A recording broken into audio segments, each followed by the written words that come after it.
يضلل فلا هادي له أشهد أن لا إله إلا الله وحده لا شريك له أشهد أن محمدا عبده ورسوله اللهم صل وسلم على سيدنا محمد وعلى آله وصحبه أجمعين أما بعد ربنا زدنا علما وارزقنا فهما وتقبل منا إنك أنت السميع العليم الحمد لك يا رب العالمين.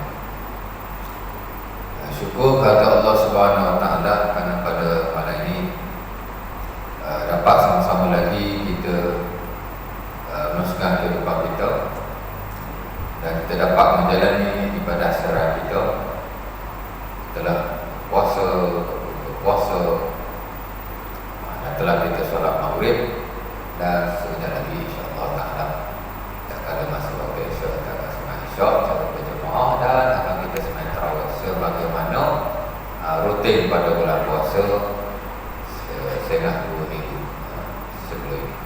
Malam ni malam ke-16 lah ya. Malam tadi malam ke-15. Pada gua dah tanya saya sebelum sembahyang, Ustaz dah start witir ke Ustaz? Malam ni malam ke-berapa saya tanya? 15 dia kata. Saya kata boleh, nak boleh, 16 boleh, 15 boleh, tak ada halangan apa-apa. Tu ingat kata 15 tu. Jadi kalau malam tadi malam 15, malam ni malam 16 lah ya. Jadi kita dah sampai separuh lah. Dan sebenarnya kalau tuan-tuan masih ingat, malam pertama Ramadan saya dah bersama ini. Kebetulan kuliah saya pada malam ini ya. Jadi bulan puasa selepas jumpa 2 kali lah tuan-tuan. Malam pertama Ramadan, walaupun pada waktu itu belum puasa lagi, kuliah macam biasa saja. Ni kali kedua lah. Mungkin malam ni khusus untuk bulan Ramadan insya-Allah. Sebab tu malam ni saya tak bawa buku saya lah kan. Tak baca buku. Asal malam ni insya-Allah Taala kita akan kongsikan sikit sebanyak tentang perkara yang bersabit dengan bulan ini. Itulah bulan Ramadan dan ibadah puasa kita itulah ibadah puasa Ramadan. Baik. Allah Subhanahu Wa Taala berfirman. Ini saya nak kongsi tentang ayat Al-Quran. Ayat sekiranya tuan-tuan selalu dengar lah. Sebab bila masuk bulan Ramadan saja, ustaz-ustaz mesti baca ayat ini. Asal masuk bulan Ramadan saja baca ayat. Asal masuk bulan Ramadan saja baca ayat. Asal baca ayat ini saja masuk bulan Ramadan. Pasal dalam Al-Quran sebenarnya tidak ada ayat yang lain yang menyebut tentang Ramadan dan puasa Ramadan, melainkan dalam surah Al-Baqarah ayat yang ke-183, 184, 185 dan 187. 186 Allah Ta'ala sebut tentang Ramadan. Saya ulang dalam Al-Quran satu-satunya ayat yang Allah Ta'ala sebut tentang Ramadan dan puasa Ramadan. Itulah ayatnya dalam surah Al-Baqarah ayat yang ke-183, 183. Alhamdulillah kemudian makan saya sampai tahu 184, 185 dan 187 ayat. Mungkin tidak sama dengan ayat-ayat peribadatan yang lain. Puasa dan Ramadan Allah Ta'ala sebut satu tempat sahaja, itu pun 4 ayat berturut-turut. Patut 5 ayat berturut-turut, tapi pasal tengah-tengah tu Allah Ta'ala sebut tentang doa. Jadi Allah Ta'ala skip satu ayat, masuk ayat 187 Allah Ta'ala sebut balik tentang Ramadan atau puasa Ramadan. Jadi 4 ayat Allah Ta'ala sebut berturut-turut. Tidak sama dengan ayat pasal sembahyang, tak sama-sama sekali. Di mana kita boleh dapati ayat-ayat Al-Quran tentang sembahyang, as-salat, berada dalam Al-Quran secara bertebaran, all are scattered away. Mana ada dalam macam-macam surah. Semayang ada disebut dalam surah Al-Baqarah, ada disebut dalam surah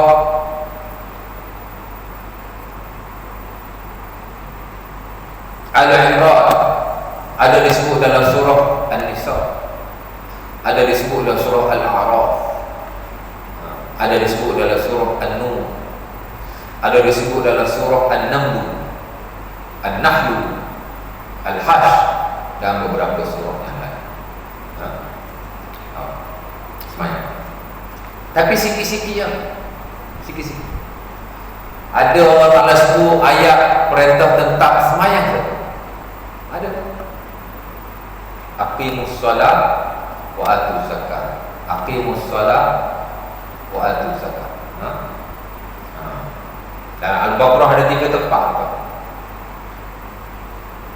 Di pertengahannya, di awalnya dan di akhirnya hanya perintah tentang semayang saja. Sebab itu semayang antara ibadah yang paling banyak disebut dalam Quran. Tapi secara bertebaran dan berpisah-pisah antara satu dengan yang lain.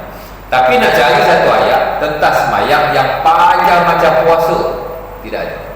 Puasa je ayat panjang, ayat betul-betul, tak sama dengan ayat-ayat atau ibadat yang lain. Semayang bila Allah Ta'ala nak suruh solat, Allah Ta'ala suruh dalam beberapa ayat. Al-Baqarah ayat 43, ayat 83, ayat 110. Ada dalam surah An-Nisa ayat 177 dan dalam surah An-Nur ayat 56. Di mana kelima-lima ayat ini Allah Ta'ala suruh semayang saja. Aqimus solat wa atuz zakat. Aqimus solat wa atuz zakat. Dirikan apa? Dirikan semayang, tunaikan zakat. Dirikan semayang, tunaikan zakat. Itu baru suruh tentang semayang saja. 5 ayat. Dan itu bila kita belajar tentang dalil-dalil yang mengatakan semayang itu wajib. Itulah antara dalil. Awal-awal lagi kita belajar. Bila kita belajar tentang fiqhus solat, the science of prayer, inilah ayat-ayatnya yang menunjukkan bahawa semayang itu wajib dilakukan oleh kita. Semayang waktu lah ya. Kemudian banyak lagi Allah Ta'ala sebut ayat yang lain. Ada Allah Ta'ala sebut tentang qiyam. Hafizu ala salawati was salatil wusta wa qumu lillahi qanitin. Itu ayat tentang qiyam. Ada ayat tentang rukuk secara bertebaran dalam Al-Quran. Banyak. Ada ayat tentang sujud juga banyak disebut dalam Al-Quran secara category, mana secara macam-macam ayat pasal sujud. Dan dalam Quran terkurang ada 12 tempat Allah Ta'ala sebut tentang sujud. Itu yang timbul bila kita semayang. Ada sujud tilawah. Dengar je, sujud tilawah. Mana sujud jadah pula, kita panggil sujud jadah. Tapi peristilahan yang lebih tepat, sujud tilawah. Atau boleh juga kita sebut sujud Quran. Kerana Aisyah radhiyallahu ta'ala anha dalam sebagian hadis, antara dalam sunnah Abi Dawud, dia menyatakan Nabi SAW, kana Nabi yaqra'u fi sujudil Quran sajada wajhiya lilladzi khalaqahu wa sawwarahu wa syaqqa sab'ahu bihaulihi wa quwwatihi fatabarakallahu ahsanul khaliqin. Aisyah kata Nabi dibaca dalam sujud Quran doa yang berkenaan. Boleh kita sebut sujud tilawah, itu lebih tepat sebenarnya. Atau dalam buku-buku fiqh bab tentang sujud, bila kita baca Quran lalu ayat sujud ni dipanggil sujud tilawah, the book of recitation, sujud tilawah. Atau boleh kita sebut sujud Quran. Kalau kita sebut sujud sejadah, dia tak pernah tepat lah, sebab sujud ni tidak hanya ada dalam surah As-Sajdah. Sujud tilawah lebih baik lah. Nampak orang mengaji lah. Kalau kita sebut sujud tilawah, orang tahu mana mengaji dia ni belajar fiqh, belajar bab sembahyang, sujud tilawah. Sebab sujud-sujud seumpama ini dalam buku-buku fiqh, dalam mana-mana mazhab disebut sebagai sujud tilawah. Dalam Quran tak kurang ada 12 tempat Allah Ta'ala sebut tentang sujud. Itu yang timbul sujud tilawah 12 tempat. termasuk dalam surah As-Sajdah yang tuan-tuan baca every Friday morning. Betul tak? Kita tak buat sini? Ada buat? Ha? Pagi subuh? Ada ni? Ha? Ada buat? Ha. Sekali-sekala buatlah. Ha? Kan? Kerana Nabi SAW pada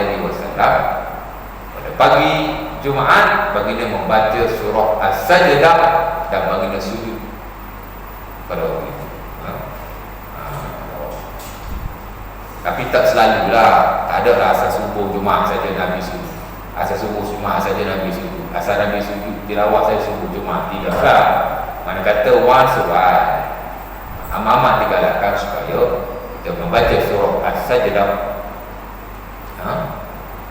Tiap kali kita sembahyang subuh pada pagi Jumaat.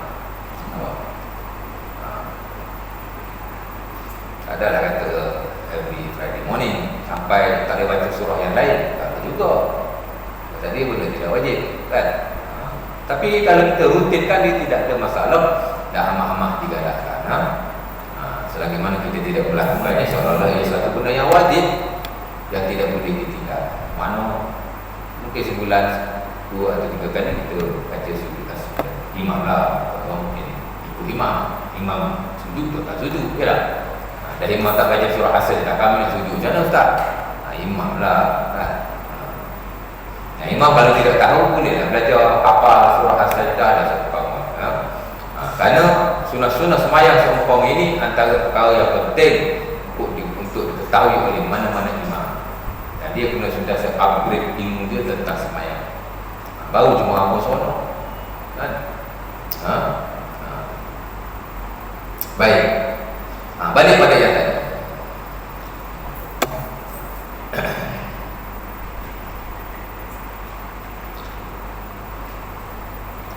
Ada 12 tempat sekurang-kurangnya dalam Quran Allah Ta'ala sebut tentang sujud. Di situ timbul sujud tilawah.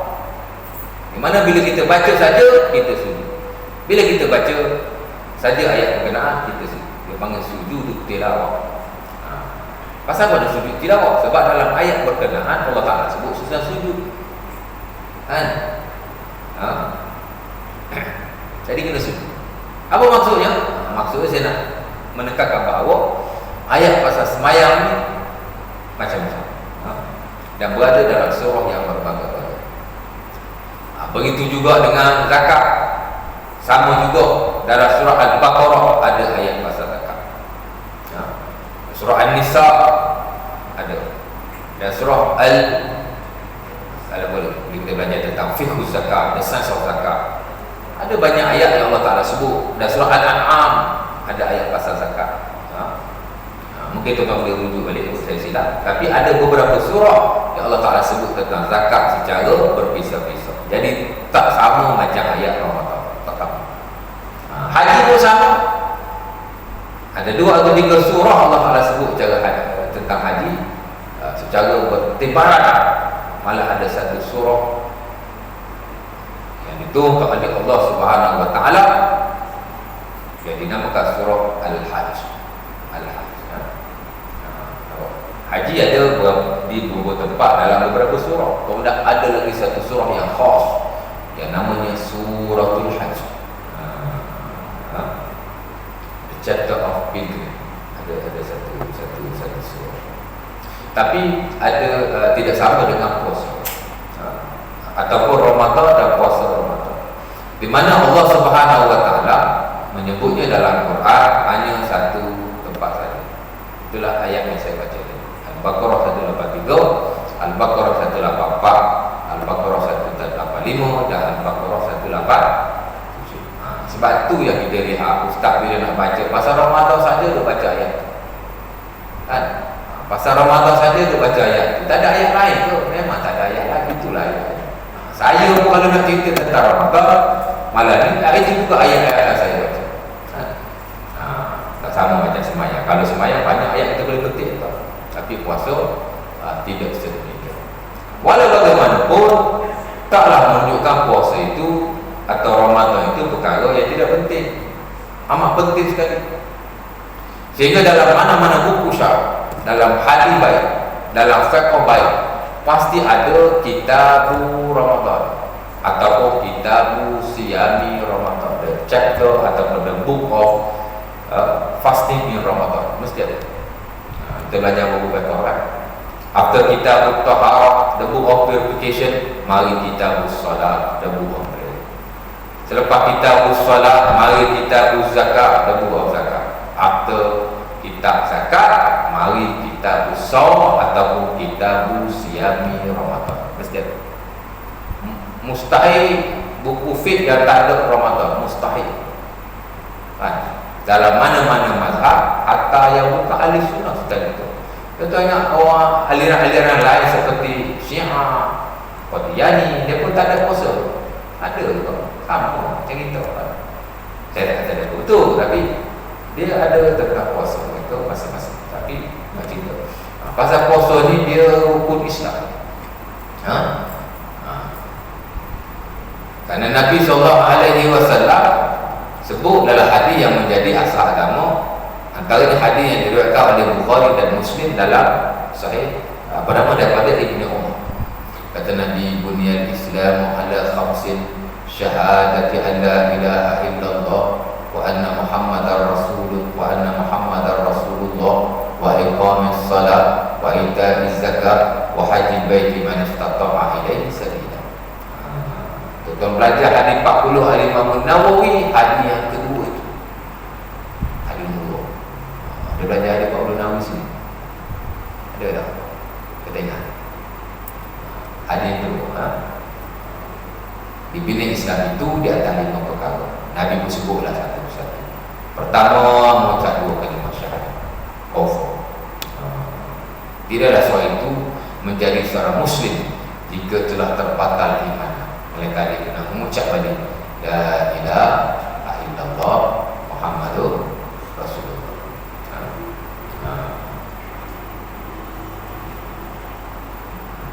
Kemudian Nabi sebutkan semayang, rukun yang kedua.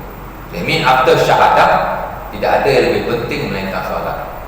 Sebab itu Nabi SAW bila dia hantar sahabat-sahabatnya keluar daripada Madinah, jadi gubernur dan penguasa di tempat-tempat yang lain. Kebiasaan Nabi pesan 3 perkara. Pertama, tauhid.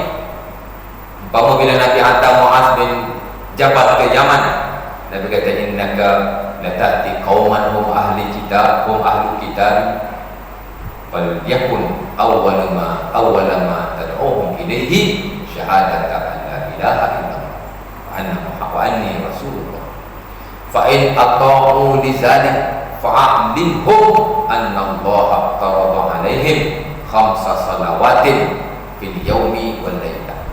Fa in ata'u li dzalik fa'alimhum anna Allah aftarada alaihim zakata amwalihim tukhas min aghniyaihim wa turaddu ila fuqara'ihim.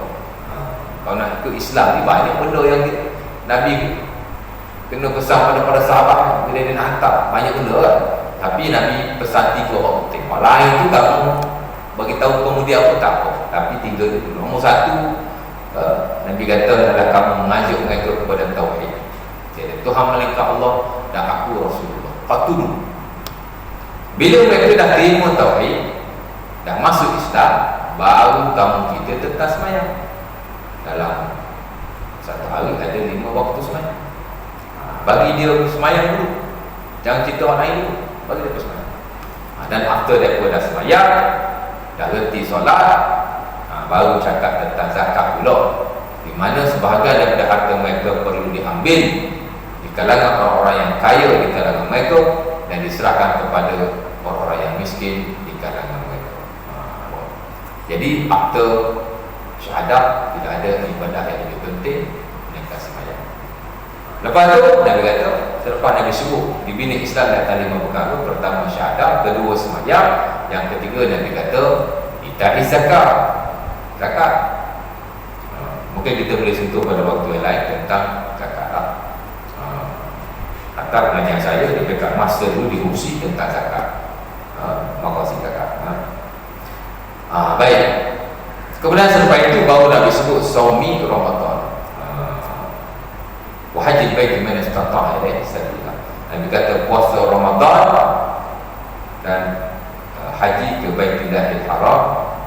siapa yang mampu sampai kepada bina Islam di atas 5 perkara. Daripada situ timbul rukun Islam. Tak adalah Nabi kata rukun Islam 5 perkara, tak ada. Kita yang buat istilah tu kan. Menerusi hadis Nabi SAW yang berkenaan dibina Islam di atas 5 perkara. Maksudnya rukun lah tu. Rukun ni makna tiang, asas yang mesti ada pada sesuatu bangunan. Pasal Islam ni kira macam bangunan. Sebab tu Nabi sebut semayang ini tiang kan. As-salatu amududdin. Semayang ni tiang agama. Agama ni dia macam satu binaan dan ada tiang-tiangnya. Antara tiangnya ialah semayang. Baik, balik pada yang tadi. Bunyi kan. Jadi penting kerana Nabi SAW telah menjelaskan bahawa rukun Islam salah satu daripadanya ialah puasa Ramadan. Sementara bila Nabi SAW didatangi Jibril alaihissalam, dalam satu hadis yang masyhur yang disebut sebagai hadis Jibril. Dan kalau tuan-tuan belajar dalam hadis 40 Imam Nawawi, hadis yang kedua, silap tadi hadis yang ketiga, hadis yang kedua. Imam Nawawi bila dia susun hadis 40 Nawawi itu ada 43 hadis. Nombor 1 hadis inamal a'malu binniyat, nombor 2 hadis Jibril, nombor 3 baru hadis bunyan Islam ala khamsin. Saya silap tadi, bukan hadis nombor 2, hadis nombor 3 tadi. Ni baru hadis nombor 2, hadis Jibril. Dan ia berlaku di awal-awal Islam. Tak kala Nabi SAW dia tanya oleh Jibril, tak awal juga lah ya, setelah difardukan apa nama kuhakam Islam ke atas Nabi SAW. Nabi ditanya oleh Jibril, lantas Nabi ditanya oleh Jibril. Jibril kata kepada Nabi, akhbirni anil Islam, tell me about Islam. Nabi pun kata, al-Islam an tashhadu an la ilaha illallah wa anna Muhammadur Rasulullah. Al-Islam an tashhadu an la ilaha illallah wa anna Muhammadar Rasulullah wa tuqimas salat wa tu'tiz zakat wa tasuma Ramadan wa tahujjal baiti man istata'a ilaihi sabila. Sama dengan macam tadi. Bila Nabi ditanya apa itu Islam? Islam ni banyak, tapi Nabi sebut 5 perkara sahaja. Pertama syahadat, kedua sembahyang, ketiga zakat, keempat puasa, yang kelima haji di Baitul Haram kepada siapa yang mampu. Sama juga merujuk kepada rukun Islam. Jadi kita pasti bahawa puasa Ramadan itu rukun Islam yang 5, walaupun dia berada pada perkara yang keempat.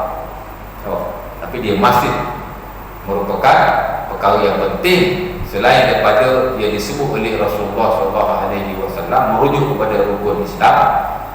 Allah Subhanahu Wa Taala dengan jelas sekali menyebut dalam Al-Quran, dalam surah yang saya baca tadi, walaupun hanya sekadar 4 ayat, tapi Allah Taala memerintahkan kepada kita supaya menjalani ibadat puasa, dan disebut dalam ayat berkenaan beberapa perkara yang penting tentang puasa, walaupun tidak semua. Kalau kita nak tengok hukum Islam, semuanya berada dalam Al-Quran, nescaya tidak banyaklah. Kan? Nak cari hukum akal puasa dalam Quran, semua tak ada lah. Kerana Al-Quran ayat tentang puasa Ramadan hanya 4 ayat saja. Dan Allah Ta'ala hanya menyebut beberapa perkara yang very fundamental, penting-penting saja. Adapun selebihnya itu diajar oleh Nabi SAW dalam sunnahnya. Bila kita belajar fiqh kan, ada syarat wajib puasa, ada syarat sah puasa, ada rukun puasa, ada perkara yang membatalkan puasa, ada perkara-perkara yang makruh ketika berpuasa, ada perkara-perkara sunnah ketika berpuasa, ada puasa-puasa haram.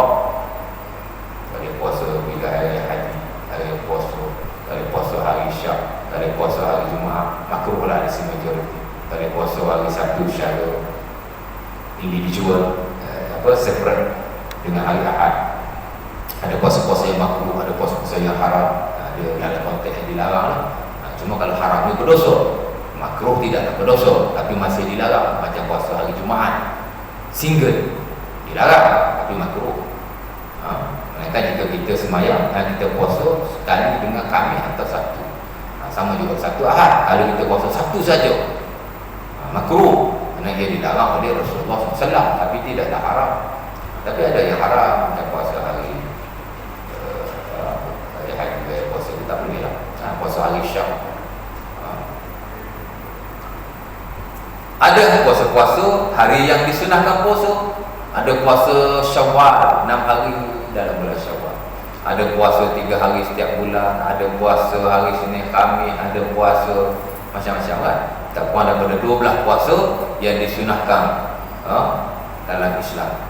Banyak kan tuan kan?